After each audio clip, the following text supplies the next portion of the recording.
Hi everyone, so welcome to my channel. हमने part first पढ़ा था रिडक्शन का एंड आज हम पढ़ेंगे पार्ट सेकंड ऑफ रिडक्शन। हमने पार्ट फर्स्ट में कुछ रिएजेंट्स पढ़े थे, रिएक्शंस पढ़ी थी। अब नेक्स्ट इसको कंटिन्यू करते हैं। नेक्स्ट जो हमारा रिड्यूसिंग रिएजेंट है वो है zinc plus ACOH, zinc plus ACOH।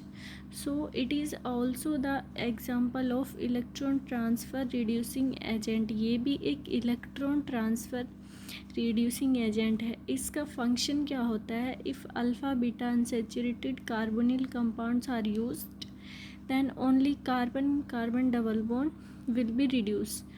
तो यहाँ पे क्या होगा, हमारे पास अगर अल्फ़ा बीटा अनसेचुरेटेड कार्बोनिल्स भी प्रेजेंट है और कार्बन कार्बन डबल बॉन्ड भी प्रेजेंट है तो वहाँ पे carbon carbon double bond reduce होगा हमेशा, ना कि कार्बोनिल। ये हमारे पास है alpha beta unsaturated carbonyl compounds. यहाँ पे हमारे पास ये carbon carbon double bond reduce हो जाएगा, ये डबल से किस में हो जाएगा, सिंगल में कन्वर्ट हो जाएगा और CO ग्रुप पे कोई भी इफ़ेक्ट नहीं होगा। कार्बोनिल ग्रुप रिमेंस अनएफेक्टेड और हमारे पास रिएजेंट क्या है, जिंक प्लस ACOH। नेक्स्ट जो रिएक्शन है उस पर भी हमारा जो ये यहाँ पे हमारा carbon carbon double bond reduce हो रहा है और carbonyl group as it is है और रिएजेंट हमारा सेम जिंक प्लस ACOH। तो ये हमारा क्या बन गया, कार्बोनिल एज इट इज़ और ये सिंगल बॉन्ड में कन्वर्ट हो गया। नेक्स्ट है हमारा यहाँ पे ये हमारे लीगेंड्स हैं, यहाँ पे L की जगह लीगेंड्स ClBrIOHOACOR। तो ये यहाँ से लीगेंड्स को भी रिमूव करके और हाइड्रोजन की फॉर्मेशन कर देता है। अब हम इसकी मैकेनिज़्म देखेंगे। मैकेनिज़्म में क्या होगा, हमारे पास यहाँ पे क्या है, CH2 के पास लीगेंड लगा हुआ है और यहाँ पे CO का कार्बोनिल का क्या है, पाई स्टार ऑर्बिटल है ये। पाई स्टार ऑर्बिटल में क्या होगा, जिंक अपना अपने 2 इलेक्ट्रॉन डोनेट करेगा CO की पाई स्टार ऑर्बिटल में, पाई एंटी बॉन्डिंग में। ये जिंक किस में कन्वर्ट हो जाएगा, जिंक +2 में, क्योंकि इसने अपने 2 इलेक्ट्रॉन्स किसको दे दिए, ऑक्सीजन के पाई स्टार को। अब क्या होगा, यहाँ से ये पाई स्टार इसको देगा तो यहाँ से लिविंग ग्रुप क्या हो जाएगा, बाहर निकल जाएगा। अब क्या होगा, यहाँ पे इसके बीच में क्या आ जाएगा, डबल बॉन्ड, क्योंकि यहाँ से लिविंग ग्रुप बाहर निकल गया तो ये बॉन्ड इधर माइग्रेट कर जाएगा। यहाँ पे अब क्या होगा, जिंक था वो O पॉजिटिव के साथ लग जाएगा और लीगेंड यहाँ पे आ जाएगा, ये माइग्रेट करके यहाँ पे आ जाएगा। अब दोबारा से ACOH आएगा हमारे पास, फिर क्या होगा, यहाँ पे ये पूरे इसको जिंक और लीगेंड को रिमूव कर देगा और यहाँ पे H+ आ जाएगा OH के पास। अब क्या होगा, ये H इधर माइग्रेट करेगा, H का बॉन्ड इधर माइग्रेट करेगा और ये डबल बॉन्ड इधर माइग्रेट करेगा। तो यहाँ पे डबल बॉन्ड और यहाँ पे हमारा H आ जाएगा, तो यहाँ पे CO और ये CH3 बन जाएगा। ये हो गई इसकी मैकेनिज़्म। अब जो हमारी नेक्स्ट रिएक्शन है वो है डाई अमाइड रिएक्शन। ये हमारे पास डाई अमाइड है NH double bond NH। It is NH substance, highly unstable, so can't be stored। ये हाईली अनस्टेबल होता है, इसको स्टोर नहीं किया जा सकता। It will be prepared during the course of the reaction, ये डबल लिख दिया, course of the reaction in Situ preparation. जब ये रिएक्शन होती है उसी के दौरान इसको प्रिपेयर किया जाता है, क्योंकि ये अनस्टेबल है डाईअमाइड। अब इसकी प्रिपरेशन कैसे होती है, प्रिपरेशन होगी इसकी फ्रॉम हाइड्राजीन हमारे पास क्या होता है, NH2 हमने सबसे पहले पढ़ा था, रिएक्शन रिड्यूसिंग रिएजेंट था हाइड्राजीन उसमें, और बेस था हमारे पास वो, उसमें हमने पढ़ा था हाइड्राजीन। अब क्या होगा, हाइड्रोजन का ऑक्सीडेशन होगा और हमारे पास क्या आ जाएगा, यहाँ पे डबल बॉन्ड आ जाएगा, NH डबल बॉन्ड NH, और एक H2 बाहर निकल जाएगा। सो ये क्या हो गया हमारे पास, diimide. From thermal decomposition of tosyl hydrogen, thermal decomposition मतलब हीट की प्रेजेंस में उसका डिकम्पोजिशन हो जाएगा, डिकम्पोज्ड हो जाएगा। तो ये कैसे होगा, यहाँ से ये बॉन्ड इधर माइग्रेट करेगा और ये लिविंग ग्रुप है, गुड लिविंग ग्रुप, ये बाहर निकल जाएगा और ये हाइड्रोजन भी बाहर चला जाएगा क्योंकि ये बॉन्ड इधर माइग्रेट करेगा। अब क्या होगा, किसकी प्रेजेंस में हो रहा है, हीट की प्रेजेंस में, क्योंकि थर्मल डिकम्पोजिशन हीट में होता है। सो NH डबल बॉन्ड NH, ये हमारे पास क्या आ गया, डाइअमाइड टोसाइल हाइड्राइड। सो ये हमारे पास था।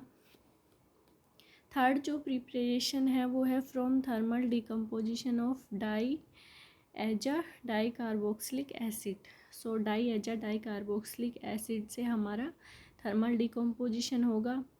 ये हमारे पास क्या है, COOH ग्रुप, ये भी COOH ग्रुप है क्योंकि आ गया ना, डाईकार्बोक्सिलिक, एक कार्बोक्सिलिक ये है, एक कार्बोक्सिलिक ये है और एक N2 है, 2 नाइट्रोजन है तो डाईएजा बोलेंगे। सो इसका थर्मल डिकम्पोजिशन हो जाएगा NH डबल बॉन्ड NH, और हमारे पास दोनों CO2 बाहर निकल जाएंगे, के भी CO2 बाहर निकल जाएगा और ये भी, और हमारे पास ये वाला डाइअमाइड प्रोडक्ट बन जाएगा। नेक्स्ट ये K पॉजिटिव O- CON, यहाँ पे भी ये वाला पोर्शन पूरा बाहर निकल जाएगा, CO2 और CO2, और ये K+ भी बाहर निकल जाएगा और यहाँ पे क्या आ जाएगा, H+ का अटैक हो जाएगा। ये हमारे पास डाइअमाइड प्लस 2CO2। अब जो नेक्स्ट है वो है फंक्शन ऑफ डाइअमाइड। डाइअमाइड के क्या क्या फंक्शन होते हैं। So it is similar to catalytic hydrogenation. Catalytic hydrogenation का के जैसे होता है। Symmetrical multiple bond can be reduced. यहाँ पे सिमेट्रिकल मल्टीपल बॉन्ड रिड्यूस होंगे, carbon carbon double bond and carbon triple bond. So symmetrical multiple bond का, asymmetrical multiple bond can't be reduce, asymmetrical reduce नहीं होंगे। यहाँ पे ये CO ग्रुप है, ये रिड्यूस नहीं होगा, डबल बॉन्ड सल्फर साइनाइड, सो ये हमेशा रिड्यूस नहीं होंगे क्योंकि एसिमेट्रिकल मल्टीपल बॉन्ड है। मैकेनिज्म क्या होगी इसकी, यहाँ पे हमारे पास डाइअमाइड है तो, और यहाँ पे ये हमारे पास double bond carbon carbon double bond है। सो यहाँ पे क्या होगा, ये हाइड्रोजन इधर माइग्रेट करेगा और ये बॉन्ड इधर माइग्रेट करेगा और ये बॉन्ड इधर माइग्रेट करेगा, तो क्या होगा, इनके बीच में पार्शियली सिंगल बॉन्ड कैरेक्टर आएगा। उसके बाद ये वाला बॉन्ड और ये वाला बॉन्ड क्या हो जाएगा, नाइट्रोजन से जो हाइड्रोजन जुड़ा था वो टूट जाएगा और कार्बन के साथ हाइड्रोजन का बॉन्ड बन जाएगा। तो ये हमारे पास सिंगल बॉन्ड में कन्वर्ट हो गया और N2 बाहर निकल गई। ये क्या होता है, ये सिन एडिशन होगा, मतलब एक साइड से एडिशन होगा। Here concerted mechanism operate. Concerted mechanism means bond का बनना और बॉन्ड का टूटना दोनों साथ होंगे, ना कि पहले बॉन्ड बनेगा, पहले टूटेगा फिर बनेगा, ऐसा कुछ नहीं होगा। तो दोनों बॉन्ड का क्या होगा, पहले दोनों साथ होंगे, बॉन्ड का टूटना और बॉन्ड का बनना। Syn addition hydrogen will be takes place. Syn addition होगा हाइड्रोजन का, मीन्स एक ही तरफ से एडिशन का हाइड्रोजन का एडिशन होगा। Diimides approaches towards the less hindered side. तो यहाँ पे अगर हमारे पास हिंड्रेंस आ गई तो डाइअमाइड हमेशा किस साइड से अप्रोच करेगा, जहाँ लेस हिंडर्ड साइड हो। If compound contain more than one type of carbon carbon double bond than less sterically hindered carbon carbon double bond will be reduce first. अगर एक से ज़्यादा type carbon carbon double bond है तो हमारे पास जो less sterically hindered होगा, जिसके पास स्टेरिक हिंड्रेंस कम होगा, वो पहले रिड्यूस होगा। जो कार्बन कार्बन डबल बॉन्ड है। Trans alkene reduce first in the presence of cis alkene. अगर हमारे पास दो टाइप की एल्कीन है, ट्रांस और सिस, तो हमारे पास ट्रांस एल्कीन, देखो ये ट्रांस एल्कीन है इधर, और ये ट्रांस डबल बॉन्ड है। सो यहाँ पे क्या हो गया, ये ट्रांस एल्कीन है तो ये पहले रिड्यूस होगी, और ये क्या है, सिस एल्कीन है, NH2 डाइअमाइड, N2H2, और ये हमारे पास एजिटीज है और ये रिड्यूस हो गई ट्रांस वाली। Terminal alkene reduce first in the presence of internal alkene.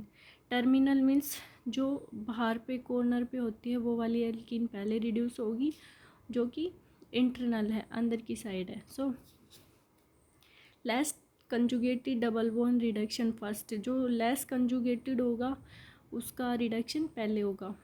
सो ये हमारे पास कुछ क्वेश्चंस हैं, तो इसमें देखते सबसे पहले किसका रिडक्शन होगा हमारे पास, इस कार्बोनिल कार्बोनिल डबल बॉन्ड का रिडक्शन होगा ZnHg की प्रेजेंस में, क्योंकि ये हमारे पास क्लैम्सन रिडक्शन है, और फिर यह हमारे पास OH का रिडक्शन हो जाएगा।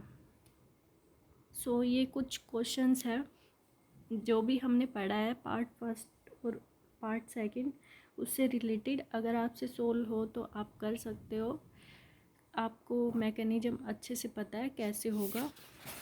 सो नेक्स्ट है, ये कुछ क्वेश्चंस है जो इजीली हो जाएंगे, इतने मुश्किल नहीं है, बस आपको ट्रिक याद होनी चाहिए कि किस में क्या करना है।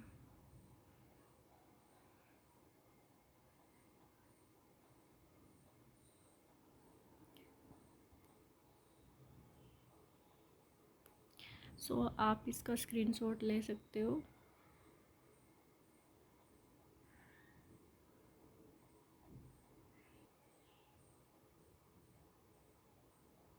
नेक्स्ट जो पार्ट हमारा होगा रिडक्शन का, उसमें हम मेटल बेस कैटालाइज्ड रिडक्शन पढ़ेंगे। सो ये हम पार्ट थर्ड में कवर करेंगे, और उसके बाद भी हमारे पास और रिडक्शन रिएक्शंस है। सो बस 2 पार्ट्स में वो ख़त्म हो जाएंगे। So thank you and have a nice day.